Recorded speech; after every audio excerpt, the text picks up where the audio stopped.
Hello and welcome to another episode of Cooking at Home with Oceanic Seafood. Today we're going to be cooking some black cod, and this fish is absolutely fantastic. It's an MSC sustainably caught product and it is from the Northeast Pacific. It's caught in some really deep water. It's caught on longline hooks and it is utterly delicious.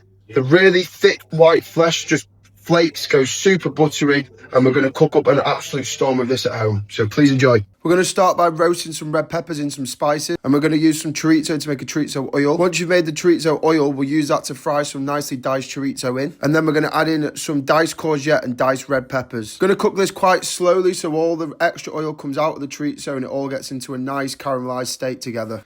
Keep it low, keep it slow, keep it cooking. In the meantime, I've also cooked some baby potatoes, and we're going to mash these up a little bit to make our little chorizo salad. Remove the roasted chorizo and set it aside. So here's the potatoes. So again, we're going to heat up a pan with some chorizo oil in it, and we're going to throw in the potato. Cook about so they come slightly crispy, and then we're going to add in back our chorizo, courgette, and red pepper mix. And now we're going to set it aside. On to the main event, the fish. I've just seasoned it with a little bit of salt and put it into a smoking hot pan. The trick is, don't be scared, let the fish cook, don't keep moving it around. Once it's had a couple of minutes, flip it over and you'll have a nice golden brown side. Do the same again on the other side, and then we're going to roll the skin in the pan so the skin goes a little bit crispy. This is really important if you like to eat the skin. Like, obviously some people don't, but I preferably like to eat the skin. And then we're going to throw in a really good knob of butter. At this point, turn the heat off and let the butter do its thing. Little trick, if you squeeze some lemon juice in it, not only does it season the fish, but it stops the butter from burning.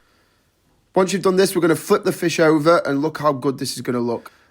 Absolute perfection. Once the fish has been flipped, just let it rest in its own butter and its own juices and wait until you're ready to serve. Now the peppers have been roasted at 160 for about 40 minutes. We're going to put them into a blender and we're going to blend in some rapeseed oil. It's going to emulsify it into a sauce, and as you can see, it's silky smooth. This sauce is so easy and so delicious, and it'll complement the fish massively. Now, you don't need to take the fish off the bone, but I wanted to just to show you how easy it can be. Also how utterly flaky and delicious this fish looks. I mean, my knife is razor sharp and the fish was still flaking. But this just shows how easy it is in case you do have a fussy eater who doesn't want to see any bones on the plate. Now to plate up, I've started off with some pickled courgettes on the bottom, which I've just laid flat. I've spooned on our potato and chorizo mix. Now I've come in with the fish, but just make sure you're delicate at this stage. You don't want to ruin all your hard work. Next up, we've got the roasted red pepper sauce. We're just going to spoon that over the top. I kept behind some of the chorizo diced just to finish it all off. And look at that. It's so simple and it's so delicious, and it's going to wow whoever you're cooking it for.